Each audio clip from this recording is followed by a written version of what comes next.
How you Hey, doing? I'm doing good, man. I'm excited that you're going to be covering this fantastic movie that as far as you and I know, is severely underrated. The Right.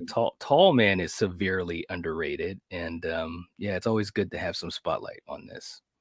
Definitely. Yeah. On my first episode, I talked to Werewolf about the first two Alien films. Last week, I had Eric for Killer Clowns from Outer Space, and that was interesting because Eric loves it. He's even wearing his hat, his Killer Clowns hat. He showed me a couple of figures he had and everything, and I was like, wow, that's crazy. It ended up being a good chat.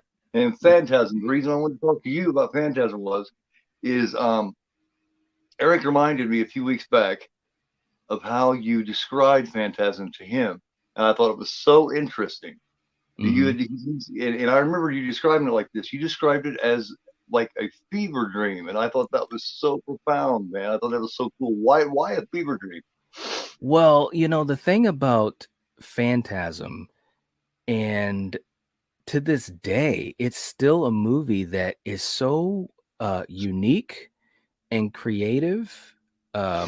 Just the way that the story goes, and Yeah. it's a crazy movie. I mean, for people that are watching this for the first time, and I think Karen's watching it for the first time, right? Yes. Yes. And So Mayan, I don't know if you know Mayan, but she's yes, and man, yep. I've So showed her pictures. ladies, you are in for a treat. So just buckle up. But no, I mean the movie has a lot of like odd beats to it, as far as the way that the story is told and the whole premise of the film, not to get all into it, but you are guessing at what's really happening and what's not happening. And of Right. course, with the characters, it's almost like these like starts and stops. So it's really, to me, that was like when we talked about Phantasm, which feels like forever ago, but we went through the whole franchise on my channel. But to me, that was just something that kept coming into my mind, is that it's like a fever dream, because in a fever dream, you question reality, and some things make sense and some things totally don't. and, and that's so Right. much what this movie is like, Yeah, because it's like you're there, but you don't know if you're really there doing what you think you're doing, and then Right. sometimes you can question that. You know what I mean? So yeah, I thought Hmm. that was the coolest explanation for it. And I remember listening to and watching when you guys did that, and I was thinking, that is so profound. That is so accurate. Yeah, and then Thanks, he man. reminded me. He still brings it up whenever he talks about Phantasm. Every Yeah. time he brings up that you said that. Every Yeah. time. Yeah, I mean, when he told me that he had to get on board and check out the movies and stuff, and of course he did his review of He the doesn't like it. franchise. That one. Yes. He um doesn't like it. well, yeah, well, hey, I everybody was like, has their what? their own thing. I know, right? It's like, come on, And I Eric. told him, I said, dude, you're gonna love it. And he's seen it, and even live, he said, Gore, sorry, but I don't. I was like, you mentioned my name and everything. You gotta love them, though. You gotta love them. Oh, yeah, man. But yeah, I always tell people, and like I told him back then, I was like, man, if you haven't seen this movie or the franchise, you got to at least just check it out. To me, if you're and this is what I would call a legacy franchise, because the first Okay. one was 79, I believe. Yes. Um, to me, if you're a franchise that has existed for over 30 years and you've got more than a trilogy going on, to me, that's basically a legacy franchise. So Phantasm with 5 movies. So I always tell people who haven't seen it, or they don't know who the hell the tall man is or Right. whatever, I always tell them you got to just check it out. If nothing else, it has some interesting stuff in it. If nothing else. That's very creative. It's so Yeah. unique. It has the guts, the balls to be its own thing, and it knows what it is. Right. Now, Right. do you think the characters? See, what's weird about it is we don't know. I mean, can you imagine what it's like to be the characters in it? I mean, think of what it's like to be Michael. He's doing one thing, then he wakes up. His brother's throughout the whole thing. He wakes up and his brother's not alive, yet he knew his brother wasn't alive. You know what I Yeah. mean? I guess that's where the fever dream comes in, right? Yeah, yeah, yeah. I mean, it's funny you word it like that, because for me, and I've talked about this before, and I mean, shit, man, I should talk about it again. I like to watch these movies, or any movie really, kind of trying to put myself in the Exactly. character's shoes. You know what I'm saying? I think from a And character standpoint, exactly. right. I mean, you know, obviously I'm paying attention to the movie and I'm enjoying it, but there's that part of me, even if it's just subconsciously, that is saying, damn, what if I was this little kid dealing with this situation with his brother, and you got this tall ass dude, you know, who's I thought I was creepy as weird for hell. doing that. I'd I be thought I was like, weird for doing that. You're the first one I've heard say that. oh no, Go ahead. man, Sorry. I love to do that, man. And I think especially with horror, I think because I mean, look, man, we've been watching horror movies, you know, for decades, What? right? So at some point, and even in today's world, you get desensitized to shit, right? You know, everybody has seen someone die on screen, everyone's seen blood and guts and gore and blah blah blah blah. The way that I can feel those things is I try to put myself in the shoes of the character or Exactly. characters. And you know, a movie. It's make believe. So in a way, you know, that's part of what I do too. I'm like, well, damn, what if there was this place where you Right. had people being, you know, taken away when they die, and then you got these friggin' little Jawa trolls who are going around, and you know, so that's how I do it. I try to look at it through the point of view of the characters, and it helps me to enjoy movies even more. It really, really does. Yeah, I mean, absolutely. That's the way I enjoy them. I've always put it that way. Like I've always thought from a character standpoint, from each character, maybe even the killer. Like Yeah. for instance, perfect example, toward the end of Halloween, when she busts through, when she takes her hand, and busts through the glass, pushes the rake out of the way, and takes off. Did Hmm. you ever think of why it takes him so long to come? She goes to many houses, screams, and everything. Why does it take him so long to come around there? Right. Because he's waiting to see if anybody's going to help her. When he sees nobody's going to help her and he sees her go over the house, then he comes out. That's the Right. way I think about it. Yeah, absolutely. He's Because sitting back there in the shadows watching. yeah, and of course Don't he make any showed way to. that that thought process, because there was a bunch of times where he was stalking and just And waiting for a moment. You know, I mean, in broad daylight, he was right there in front of Laurie and Annie. I mean, he could have just come out from behind the bushes with the knife and just boom, boom, boom, right, try to go to town. But he said, "No, I'm gonna wait. I'm gonna see what they do. I'm stalking them. I'm casing them out." So absolutely. I think right. that's exactly why it took him so long to walk after Lori, because he was waiting. Yeah, He was seeing what would happen. that's a perfect example of what he's talking about from the character Mhm. standpoint. Yeah. Now, what do you think of what do you think is the best attribute of the film? Do you think it's you think it's the characters? You think it's the chemistry between the actual relationship in the film, the tall man, the cast, Angus Scrim, Well, I you know, music, obviously, the score, huh?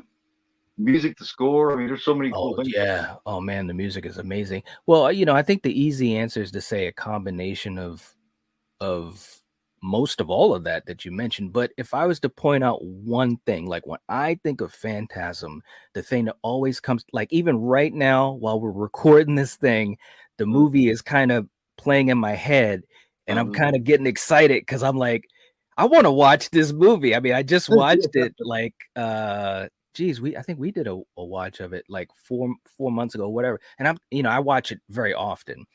But the thing that comes to my mind first and foremost is atmosphere. oh yeah, Like it just seems creepy. It's you know, and it's right, hard to put it into words, but anyone that has seen this movie, I'm sure you know what I mean. It's got this atmosphere about it that is just creepy. It's unique. It's for me, it's very interesting. Like I'm intrigued by it. yeah, Um, yeah, I would say atmosphere. And of course, you know, having a villain who is kind of, you know, you don't know. You know, it's right. kind of like Michael. It's kind of like, you know, in the original Nightmare with Freddy. It's like this is a tall man. We don't really know what is up with this dude. You What know, he is, where he comes what from, what his yeah, deal. Yeah, yeah. Why can he lift up that casket like it was a piece of paper? You know, what's up with this guy? You know, as you're watching the movie, that's what you're thinking. And so I think that's fantastic. I absolutely love the chemistry between the leads, you know, with Michael and his brother, and of course Reggie. You know, there was a certain camaraderie there. Yeah, it's a lot of things. Like you said, the music. I think it was very well directed. It's lean. It's Oh, it's mean. great. Yeah, but if I was to say one thing, or maybe the thing that comes first to my mind, I would say atmosphere. Yeah, definitely. Yeah. For me, it's a combination. You first you got the score, and not only is the, you know what I mean, even the score throughout the film, the different little thing. Like for instance, when they go into the mausoleum and it's like, you got that humming sound. That's even Yes. cool, you know, and that's still simple, but it's really Yes. cool. It Yeah. fits. It Um, is. Yeah. what was your favorite? When you think of Phantasm, you know, everybody gets a mental picture when they think of something, or it's meant to. What is the one thing, I guess, your favorite scene, or the one thing you think about when you think of Phantasm? What's that one scene that you visualize? First thing. Well, well, when I saw it as a kid, I'll go from that perspective. When I saw it as a kid, and again, even as a kid, I would, you know, I was putting myself in Michael's shoes. When he woke up from when he was in the bedroom and he was having the nightmare, and the way that the camera did that scene, and he woke up and he was outside, you know, and the you know, I always call them the Jawas. They come on the Oh, sides of the bed, and the tall man is right behind him, and he's just kind of just, yes. dude, that scene is still The badass. pulling at him and shit. It's like they're Yes. standing up, he's grabbing at him, and Tom Hanks Yes. just standing there, Yes. Yes. And so leading the orchestra. that's the scene that always pops out to me. Now as an adult, Me too. because I've watched it so much now and I'm such a fan of it, and I absolutely, you know, rest in peace to Angus Scrim, such an underrated actor and underrated horror icon. That's right. I'm saying the tall man isn't a horror icon.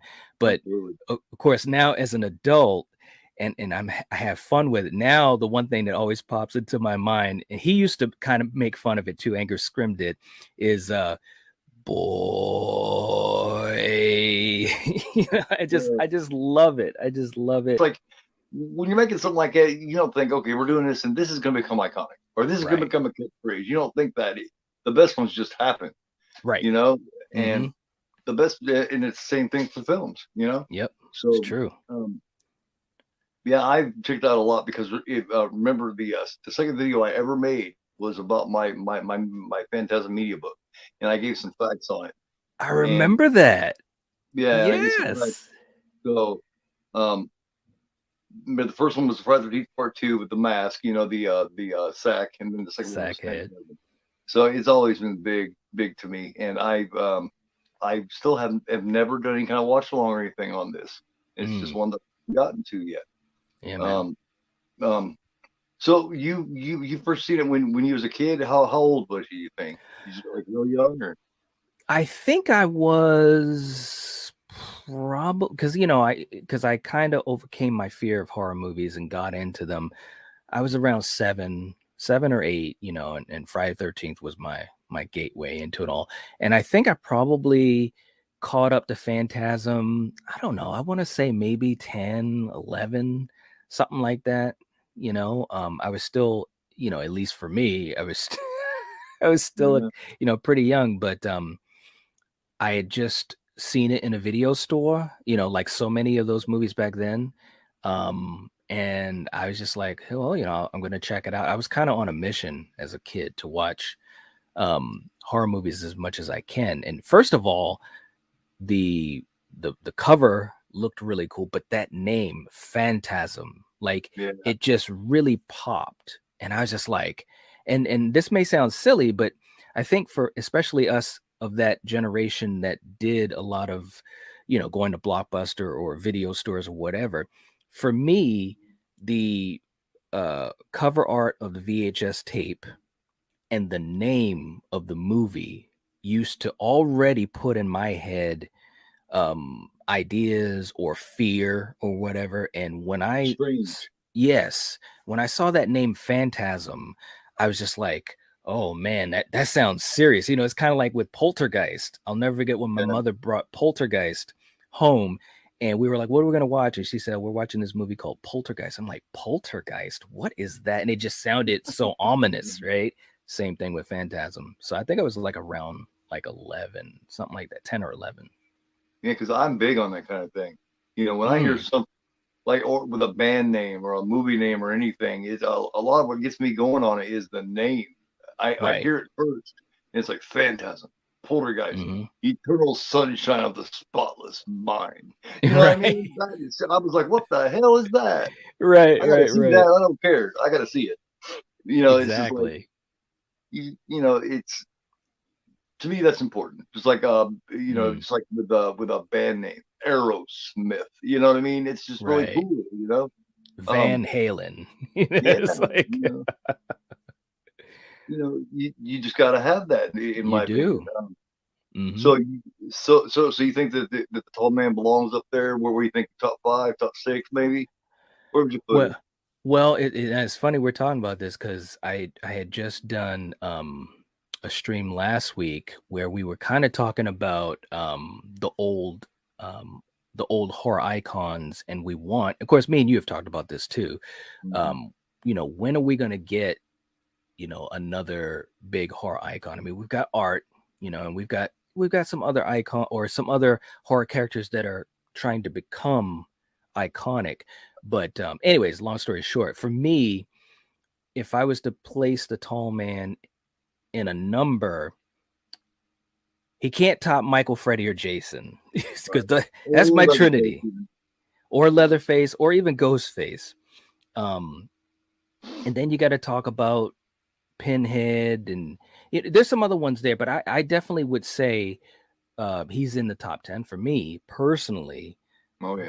Just based upon longevity, the story of the franchise, the impact it's had on me personally as a horror fan. And it's funny because with Phantasm, it's so underrated that a lot of people they don't equate it to some of these other icons, like, you know, like a Pinhead or a Candyman. See, to me, the Tall Man is kind of on that second tier. You know what I'm saying? Whatever that second tier is, as far as a number, you know, people like Candyman or Pinhead, you know, those, to me, those guys are all kind of on the same level. And then above them, you've got, you know, Michael, Freddy, Jason, you know, and stuff like that. So, but I love him. I love him as a character.